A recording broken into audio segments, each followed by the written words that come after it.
చూడు సూపర్. రేయ్ డ్యూటీలు మారారా? ఎప్పుడన్నా క్లాస్ వస్తే పనికి వస్తారని నేర్పిస్తున్నా. బాగా నేర్పించు. వచ్చే నెల నుంచి వద్దులే. రేయ్ ఇలా ఖాళీ కూర్చుని ఫెయిల్ చూసుకోపోతే ఏదైనా పాట ప్రాక్టీస్ చేసుకోవచ్చు కదా. అది కాదు సన్నాయి గడేడి ఆ కొట్టు కిట్టవెన్నిటికి వెళ్ళాడండి. మేడం ముఖ్యంగా కాదు, వాళ్ళ ఇంట్లో పాము దూరిందట, పట్టుకోవడానికి వెళ్ళాడు. వీడికి సైడ్ బిజినెస్ ఎక్కువైపోయినాయి. నాగస్వరం ఊదేవాడిని తీసుకొచ్చి నాగస్వరం ఊదిస్తే ఇలాగా ఉంటది మరి. సత్యబాబు దా సత్యబాబు చెయ్యి ఒప్పుకుంటావు, టీ చెప్పు. అట్నుంచే కదా వచ్చావు, తాగి రావచ్చుగా. రే గఫరు 1/2 టీ. ఏంటి లెక్కలు చూస్తున్నావు? వడ్డీయా? మా ఆవిడ తెచ్చే అసలు. ఆవిడెవరు? ఆ పార్లర్ అమ్మాయి. ఆ పిల్ల అట్టనే చేసిందా? అవును, అందానికి అందం, సంపాదనకు సంపాదన. అమ్మాయి రోజుకి ఎంత సంపాదిస్తుందో తెలుసా? ఎంత? 5,000. ఓ, ఆ సైడ్ బిజినెస్ కూడా చేస్తుందా? ఛీ, ఆ టైప్ సంపాదన కాదు, పార్లర్ మీద సంపాదిస్తుంది. మరి కట్నం అది? పైసా తీసుకోదలుచుకోవాలి.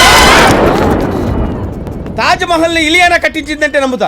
చార్మినార్ ని చార్మి కట్టించిందంటే నమ్ముతా. హుస్సేన్ సాగర్ ని కోవేశ్వర దగ్గరుండి తవ్వించిందంటే నమ్ముతా. నువ్వు కట్నం తీసుకోనంటే నేను నమ్మనుగాక నమ్మను. I can not believe. దానికో లెక్క ఉంది. ఏంటా లెక్క?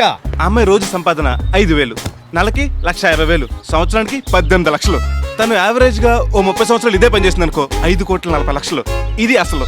ఇక సంవత్సరానికి వచ్చిన 18 లక్షలని తక్కువలో తక్కువ 10 రూపాయలు వడ్డీకి ఇచ్చిన నెలకి 1,80,000, సంవత్సరానికి 21,60,000, 30 సంవత్సరాలకి. ఒరే ఒరే, నీ లెక్కల్ని ముక్కలు చేసి కుక్కలకయ్యా. ఎంత దూరం ఆలోచించావురా? మా అత్తిలి సత్యబాబు LKG తక్కువ డేటి. నిన్ను చేసుకోవడానికి అమ్మాయి ఒప్పుకుందా మరి? ఫ్రెష్ గా దున్నిన పొలం నుంచి అన్నం వచ్చేస్తుందా? నీ లెట్టలు దమ్ము చేయాలి, నాట్లు వేయాలి, కలుపు తీయాలి, పురుగులు పడితే కూల్ డ్రింక్ చల్లాలి, పండాలి, కొయ్యాలి, కుప్పలు నూర్చాలి, ఆ తర్వాత ఆడించి బియ్యం ఎసట్లు వేస్తే అప్పుడు వస్తుంది అన్నం. అంటే ఇక నుంచి అమ్మాయిని దున్నేసి కాసులు పంట పండిస్తావు అన్నమాట. సరే, ప్రొసీడ్.